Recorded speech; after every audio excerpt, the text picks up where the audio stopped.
Hello everyone, welcome to day 1 of Valentine Mental Health Series, VMHS. Before the Valentine's Day pressure starts, let's talk. Every year around this time, there's a lot of noise about flowers, dates, gifts, couple posts, questions from family, and silent comparisons and competition. And while Valentine's Day is supposed to be about love, for many people, it becomes a source of pressure, stress, or emotional exhaustion. I am Nurse Dazzling, a registered mental health nurse who offers mental fitness coaching to help Africans build resilience, emotional strength, and coping skills for everyday life. So today, I want to talk about love and mental health because they are deeply connected.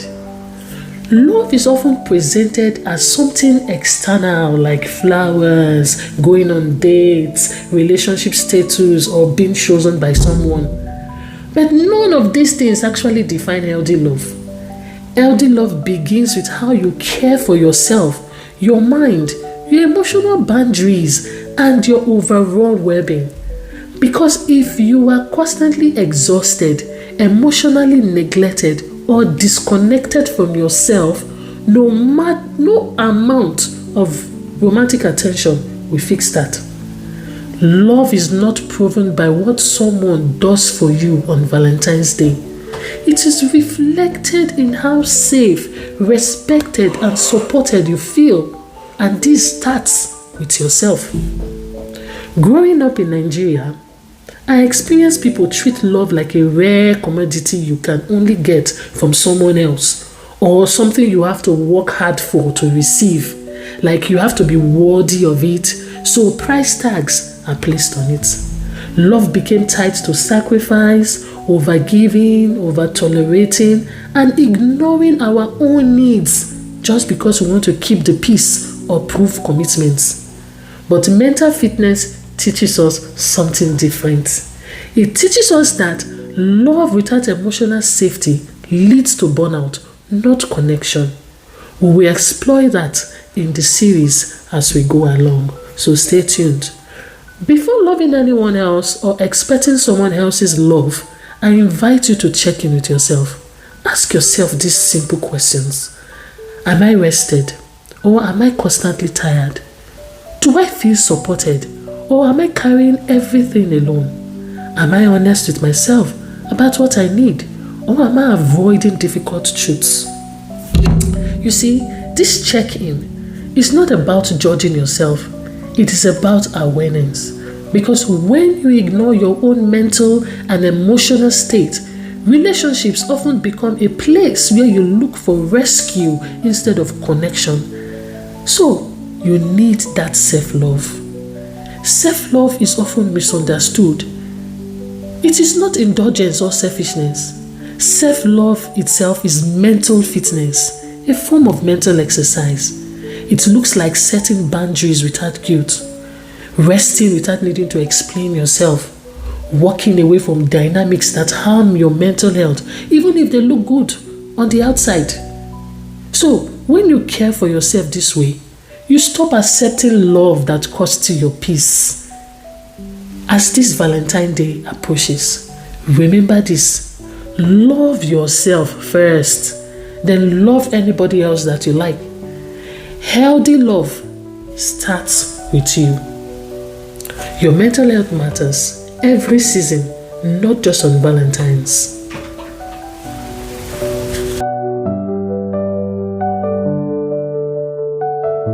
Valentine's Day can be triggering, and that's okay. I want to start here because many people feel guilty for not feeling excited during Valentine's season. But if this time of the year brings up loneliness, comparison, sadness, or even emotional exhaustion, you are not abnormal and you are not weak. Valentine's Day is often presented as a measure of love, happiness, and success. Social media, ads, and even family conversations can make it feel like everyone else has a partner except you, chosen or celebrated. But what we don't talk about enough is how triggering all this paparazzi can be, especially if you are single or healing from a breakup, grieving a relationship, or you're just simply tired. In our communities, Valentine happens to be the season where people pressure you about your relationship status. This pressure can come from relatives, from the society, even from your own expectation, and so on. So Valentine's Day becomes less about love and more about comparison. That emotional weight is real, and sadly so. Well, if you feel lonely, heavy, or overstimulated this season, there is nothing wrong with you. Your emotions are just responding to the context of the season.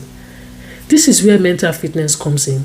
It teaches us that acknowledging our emotions is healthier than pretending that they don't exist. You don't need to force happiness or gratitude just to appear okay. You are allowed to feel exactly what you feel where you are. Take note. Here is an important reminder, and I will tell you for free, that your worth is not tied to a date, a gift, or a post online. Being loved is not proven by public displays or romantic milestones. It will interest you to know that some of the healthiest, most emotionally grounded people around the world today are single, and some of the most exhausted are in relationships that drain them. Which would you rather choose? Know that Valentine's Day does not define your value, your maturity, or your future. So, it lies within you to choose peace over pressure. You are allowed to opt out of all the noise that goes around you. You can log off social media. You can spend the day resting. You can celebrate friendships, family, or even yourself. Or you can treat Valentine's Day like any other day. Peace is a valid Valentine plan. Take notes. Mental fitness means choosing what protects your emotional well-being, not what looks good to others. So if Valentine's season feels heavy this year, give yourself permission to move gently. You don't owe anybody joy. You don't owe anyone explanation. Your mental health matters on Valentine's Day and beyond.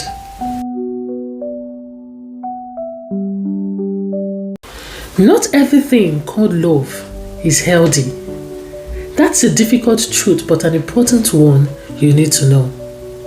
Many people stay confused, exhausted, or emotionally drained because they were never taught how to tell the difference between healthy love and unhealthy emotional attachment. Today, let's talk about that gently and honestly. For us Africans, love was often demonstrated through sacrifice and endurance. We learned that staying, tolerating, and overgiving were signs of commitment. So when something feels intense, like constant disagreement, jealousy, emotional highs and lows in our relationship, we may label it as love. But intensity is not the same as intimacy. Mental fitness helps us pause and ask important questions. Is this connection nourishing me, or is it draining me? Now, this is where healthy love comes in. Healthy love feels safe. Hear me clearly. It is not perfect, but safe. You can express your feelings without fear. You don't feel anxious all the time. There is mutual respect, consistency, and emotional steadiness. Healthy love supports your growth. It allows you to rest, to have boundaries, and be yourself without having to perform. Healthy love adds to your life. It does not shrink it. Now, what is emotional attachment? It is that natural bond you have for someone or something, and in most cases, it is confused with love. When you are emotionally attached, you seek for cover, and it is usually conditional. If you do not manage your emotions properly, it becomes unhealthy, leading to obsession or fear. Negative emotional attachment is driven by fear, and often feels different. It often shows up as constant anxiety, fear of abandonment, overthinking every interaction, confusion about where you stand. You may feel emotionally drained but afraid to let go because the attachment feels intense. It feels right to you. You are not in love. You are just emotionally attached. Well, this is not a personal failure. It is often a sign of unmet emotional needs and a patterns you have learned over time. Mental fitness helps you to build awareness around your emotional pattern. So instead of asking, does he love me? Does she love me? You begin to ask, how do I feel in this relationship? Do I feel calm or constantly on edge? Do I feel respected or anxious and unsure? Do I feel supported or emotionally depleted? With this, your senses become activated because your body and your mind often tell you the truth before logic catches up. So, my darlings, love should not cost you your mental health. Healthy love supports your well-being, but unhealthy emotional attachment, it drains it. You deserve connection that feels safe and not survivor-based.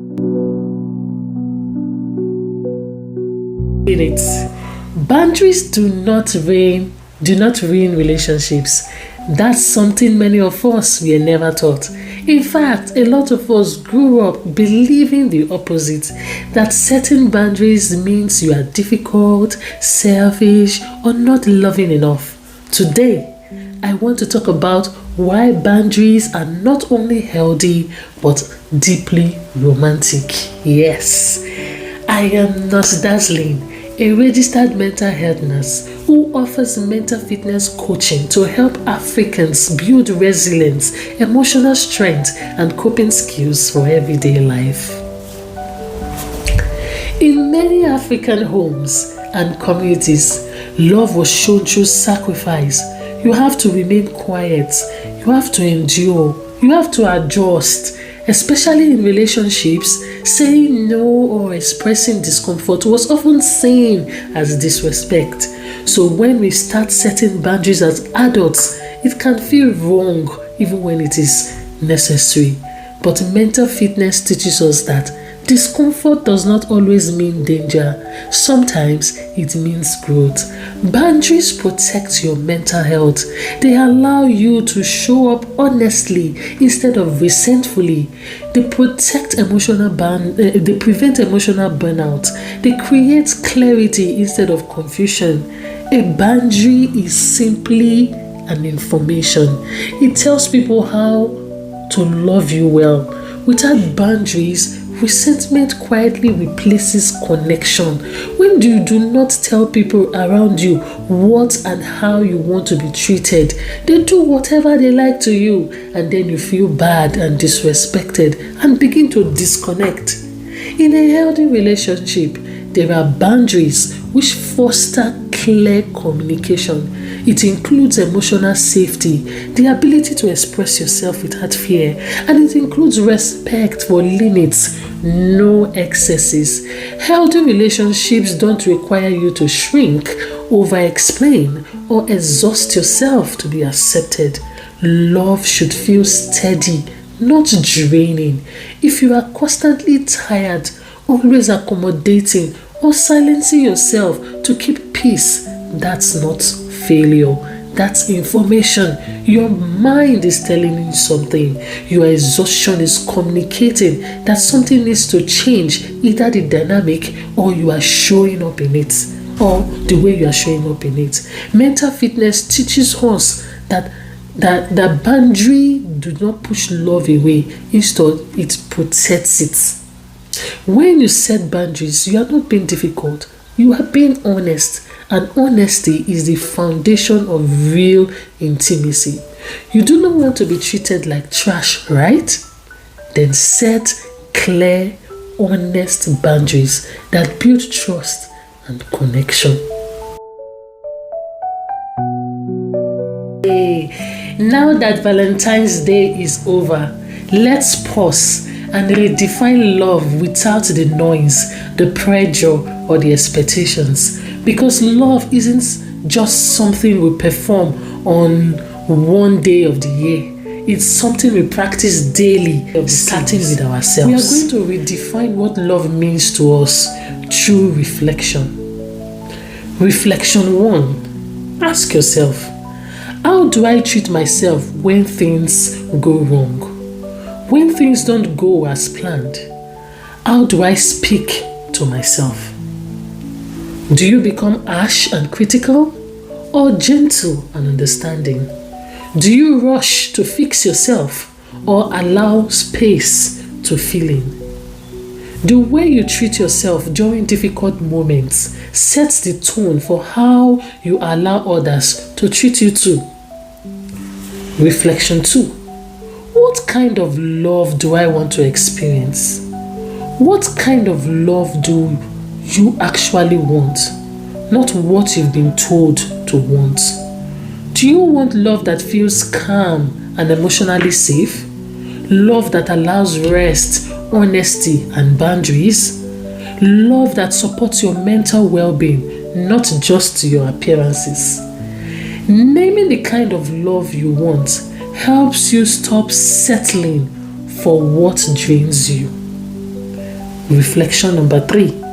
What love do I need to give myself more of? Before asking for more love from others, ask yourself, what kind of love do I need to give myself more of? More patience? More rest? More self-trust? More compassion? Self-love. Self-love isn't selfish.